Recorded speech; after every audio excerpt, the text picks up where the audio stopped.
Bonjour à toutes, bonjour à tous. Aujourd'hui une nouvelle vidéo sur la chaîne Le Garage PTS, vidéo qui va être le test d'une voiture qu'on m'a demandé un nombre de fois assez importante. Cette voiture c'est la Citroën C4, si vous ne l'avez pas reconnue, on va pas faire du suspense à 2 francs. Cette Citroën C4, donc première du nom, est sortie en 2004, a poursuivi sa carrière jusqu'en 2012, qui est une voiture de catégorie compacte qui repose sur le châssis de la 307. Cette C4 a donc remplacé la Xara et avait le droit à donc 2 carrosseries essentiellement. On avait le droit à la 5 portes qui avait une forme plutôt ronde à l'arrière, et donc ce coupé qui était pour une fois chez Citroën, pas une appellation pompeuse, mais une réelle carrosserie totalement différente, avec vraiment des formes spécifiques, que ce soit au niveau de la vitre arrière, des vitres latérales à l'arrière, de la vitre de haillon qui est en double partie avec un espèce de petit béquet qui sépare, des feux qui sont spécifiques, un tout petit essuie-glace arrière. Donc ça, c'est beaucoup de choses qui différencient la C4 3 portes de la C4 5 portes. Et pour une fois, Citroën avait eu l'audace de faire 2 carrosseries réellement différentes. Simplement, ne s'était pas contenté d'appeler une voiture coupée simplement en 3 portes. Ils avaient fait quelque chose de réellement différent. La face avant, pour le coup, elle était à peu près identique, à part quelques petits détails esthétiques en fonction des finitions. Mais globalement, la C4 première du nom a perduré comme ça entre 2004 et 2009. En 2009, elle a eu un léger restylage qui ne l'a pas forcément embelli, je trouve, moi personnellement. Mais en tout cas, cette C4, contrairement à la Xara qu'elle a remplacée, avait une réelle personnalité. Après, on aime ou on n'aime pas, mais au milieu des années 2000, contrairement à la 307 par exemple, qui était totalement conventionnelle, et où il fallait chercher des finitions relativement élevées pour avoir quelque chose de sympa sur une 307, on avait une C4 qui était vraiment personnelle et qui avait quelque chose de totalement différent. Alors évidemment, au niveau mécanique et châssis, on avait puisé dans la banque d'organes de PSA du début des années 2000. Donc on avait quelque chose d'assez courant, assez simple et assez identique à la 307. Mais par contre, cette C4, voilà, beaucoup de personnalité à l'extérieur.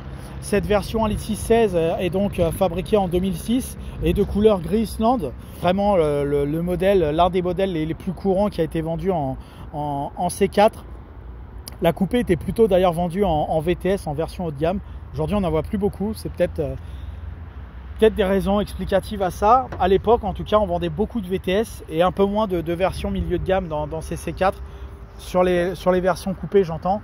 Sur les versions berline, on avait quand même beaucoup de versions intermédiaires avec ces jantes en 16 pouces.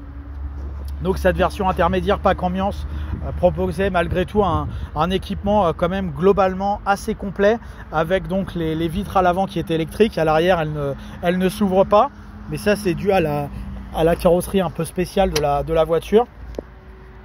L'intérieur était composé de climatisation automatique, d'un autoradio CD qui s'est vite transformé en autoradio CD MP3. On avait un verrouillage centralisé, on avait droit à 8 airbags, un volant à moyeu fixe. Alors ça, c'était quelque chose d'assez original à l'époque, c'est-à-dire que je démarre la voiture pour montrer, et on voit bien que la partie centrale du volant reste fixe. Alors c'était quelque chose de pareil, d'innovant en termes de design, mais surtout ça permettait de mettre un airbag un peu plus gros en forme de 8, chose que n'avaient pas les concurrentes à l'époque. Elles avaient un simple airbag conducteur qui protégeait la tête et le haut du torse, et là on avait le droit à la protection de la partie basse du torse. Donc c'était un progrès sécuritaire non négligeable. On avait un compteur digital en plein milieu du tableau de bord, avec toutes les informations de conduite classique, c'est-à-dire le kilométrage et le totaliseur journalier pour la partie haute, et ensuite de gauche à droite une jauge à essence avec l'autonomie restante, la fonction régulateur de vitesse, en gros le kilométrage compteur, enfin la vitesse pardon. Et tout à droite, on avait droit à la température moteur. Les petits voyants étaient disséminés à gauche et à droite. Et sur la partie d'en dessous, on avait soit cette petite afficheur avec le rangement dessous qui là aujourd'hui s'ouvre pas, il a décidé d'être fixe. Ou alors on avait l'écran GPS qui était optionnel, ça valait à peu près 2000 € en neuf au catalogue à l'époque. le petit parfumeur d'ambiance qui était la nouveauté de PSA du milieu des années 2000. Voilà, c'était le petit truc en plus. Et donc pour en revenir à ce volant à moyeu fixe, il regroupait également un certain nombre de commandes. Donc toutes les commandes qu'on avait habituellement le plaisir de voir derrière le volant se retrouvaient directement sur le volant, le régulateur de vitesse, différentes fonctions pour se servir de la climatisation ou de l'ordinateur de bord, les commandes radio et le petit afficheur au-dessus Contour. Pour la petite histoire, quand on va à la rupture, le compteur s'allume en rouge, ça fait son effet, même sur une version bas de gamme, hein, ça dit qu'on est vraiment arrivé au bout du truc. Donc c'est plutôt original. L'espace à bord est plutôt correct, hein, pour une voiture coupée, puisque là pour le coup on a une vraie voiture avec cette carrosserie là. Donc on garde la même habitabilité ou quasiment la même que la C4 berline traditionnelle.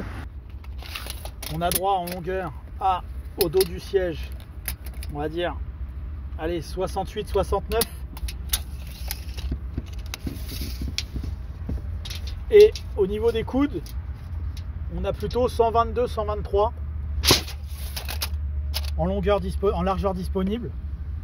Donc habitabilité correcte. Je mettrai en point de comparaison en termes d'habitabilité, voir par exemple la 306, ce qu'elle donnait, ou le Capture. J'ai pas tellement le chiffre en tête. Il faut que je mette ça. Je mettrai ça en image pour avoir le comparo entre tous les modèles, pour voir si c'est plus habitable ou pas. Mais là visuellement ça me paraît assez correct. Et en termes de coffre, bah voilà, on peut loger quand même 2-3 trucs, hein. On a 72 par 105. Donc on a un coffre qui est assez carré, qui est assez correct, hein, pour une voiture coupée. C'est plutôt pas mal, hein. On n'est pas sur un faux coupé, encore une fois, comme pourrait l'être, je sais pas moi, la Mégane 2 ou la 307 en 3 portes. On a vraiment une voiture qui a un design spécifique, et du coup l'habitacle n'a pas été tellement sacrifié. Donc c'est vraiment bien ce qu'a fait Citroën de ce côté-là. Pour ce qui est de la partie moteur, donc on est sur le traditionnel PSA du milieu des années 2000, 1,6 litre 16 soupapes, 110 chevaux, moteur qu'on a retrouvé sur une multitude de modèles, que ce soit les 307, les C4 comme ici, les 206, les C3, enfin toute la série. C'est un moteur qui fait 110 chevaux, qui a 1,6 litre de cylindrée, qui est accompagné d'une boîte manuelle à 5 rapports, et qu'on va aller essayer dans quelques instants pour se rendre compte des qualités dynamiques de cette voiture. Voici donc parti pour l'essai de la Citroën C4 1,6 litre 16 de 2006. Pour rappel, donc c'est le milieu de gamme, hein, de la gamme C4 qui est sortie en 2004. C'est donc le deuxième moteur disponible en essence. Ça a été également celui qui a été le plus vendu.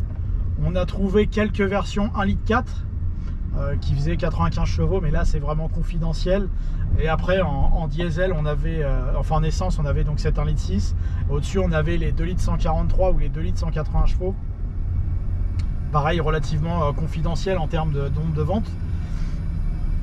Et en diesel, on avait droit à l'1,6 litre HDI 92 110 chevaux et au 2 litres HDI 138 chevaux. Voilà, mais là pour le coup, celle-ci, donc c'est la version la plus vendue en essence, l'1,6 litre 110. Donc la première chose qu'on remarque à bord de cette voiture, c'est le premier truc, c'est que le siège est extrêmement confortable. On est vraiment bien installé à bord de cette voiture. Très gros progrès par rapport à la Xara qu'elle a remplacé quelques temps avant, qui avait un siège correct, mais juste correct en fait finalement. Elle n'avait pas un grand confort de siège comme peut avoir la C4. C'est vraiment un bon point. On peut faire beaucoup de kilomètres à bord sans fatigue, donc c'est plutôt intéressant. Deuxième chose qu'on constate avec cette voiture, bah, c'est le silence de fonctionnement tout à fait honorable de la voiture. Il n'y a pas de vibration, le bruit est tout à fait contenu, donc c'est plutôt pas mal. Vous voyez, même lorsqu'on accélère légèrement sur avec le véhicule. On n'entend toujours rien, on entend juste la ventilation qui fait un petit peu de bruit. Mais sinon, hormis ça, mécaniquement, on peut conduire dans un silence plus que correct. Les reprises en 4ème à très bas régime, le moteur se comporte plutôt bien. Il donne pas d'à-coup. Alors on sent qu'il va peut-être être un peu faible dès la mise en route. On sent que ça va peut-être être un peu juste pour lui. D'un point de vue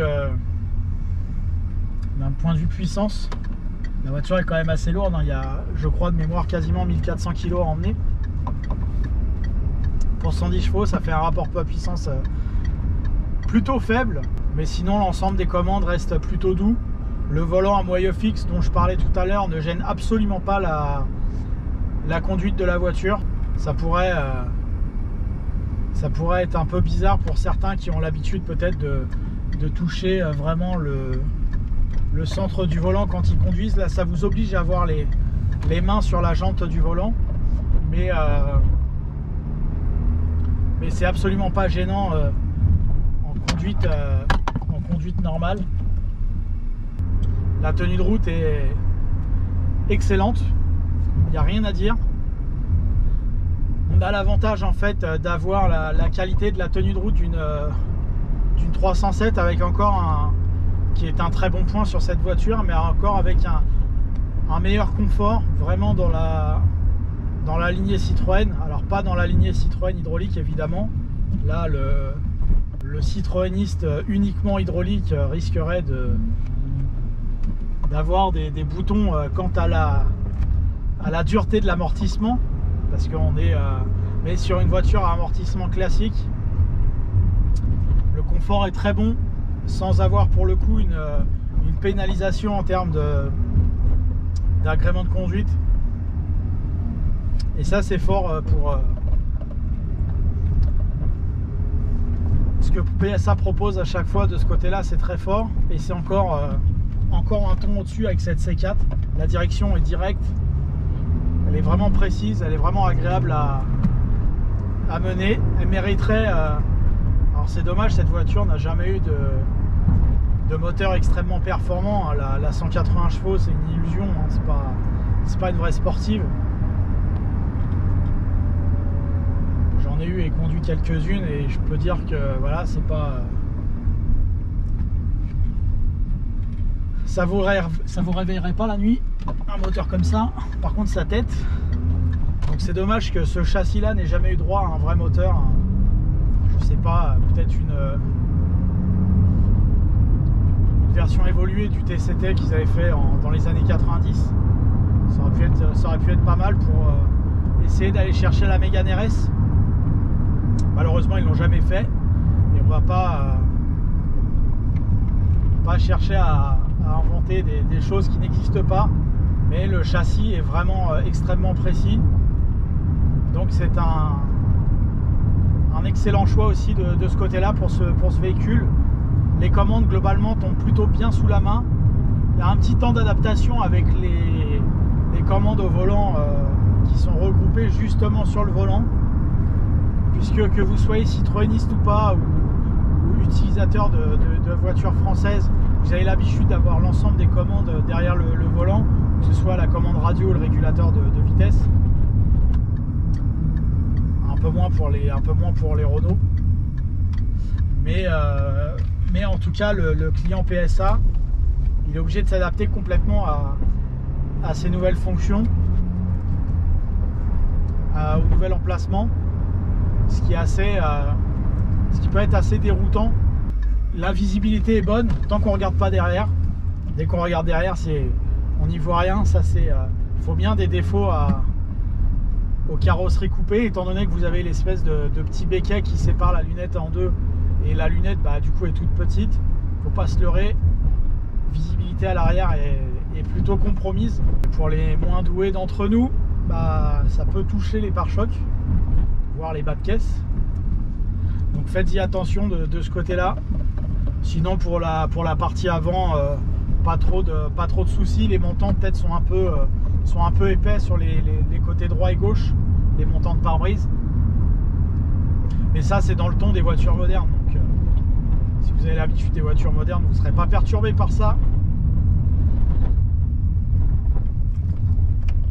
La consommation ressort à 8 litres au 100, ce qui est un score, on va dire, correct vis-à-vis du rapport poids-puissance. Pour un véhicule essence, c'est tout à fait correct. Il y a des voitures qui font un peu mieux, mais il y a surtout des voitures qui font pire. La C4 est par contre malheureusement une voiture à acheter quasiment obligatoirement en boîte manuelle. La boîte auto sur cette version 1,6 litre est pas très agréable. En plus, c'est une boîte 4. Donc elle consomme beaucoup plus, elle mange beaucoup de puissance. Elle n'est pas très fiable. Donc c'est pas une boîte de vitesse que je conseille. Il vaut mieux rester sur une manuelle. Et sur les automatiques diesel, à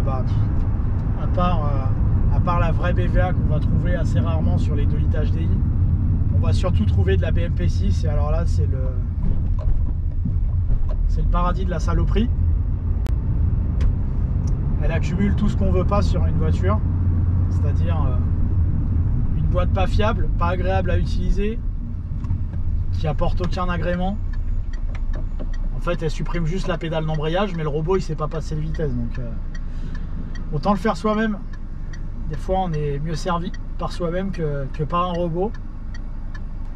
Hormis ça, hormis le cas de la consommation que je parlais tout à l'heure, les 8 litres au 100, on a un budget d'utilisation qui est globalement raisonnable. Les pièces se trouvent en abondance, que ce soit sur les sites d'enchères ou sur les sites de pièces d'occasion. Ça se trouve assez facilement, il y en a beaucoup. Donc comme il y en a beaucoup, les prix sont assez serrés. Donc c'est plutôt intéressant de ce côté-là. Et la fiabilité de ce moteur 1,6 litre est plutôt bonne. Donc de ce côté-là c'est bon. C'est un peu moins vrai sur tout ce qui est périphérique. Les qualités générales, j'en parle dans la fiabilité qu'on retrouvera dans quelques semaines. Mais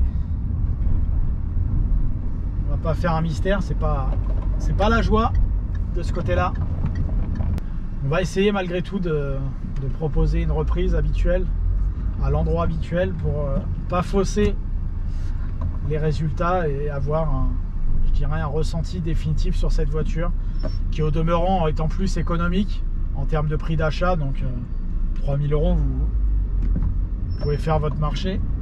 C'est pas très cher pour une voiture à critère 2 en essence.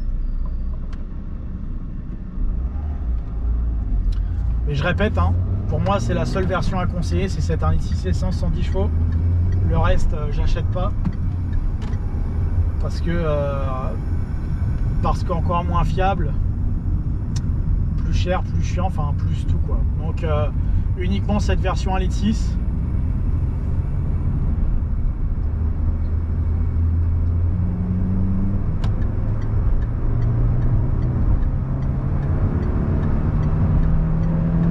C'est un peu mieux que le berlingot en termes de reprise, mais pas beaucoup.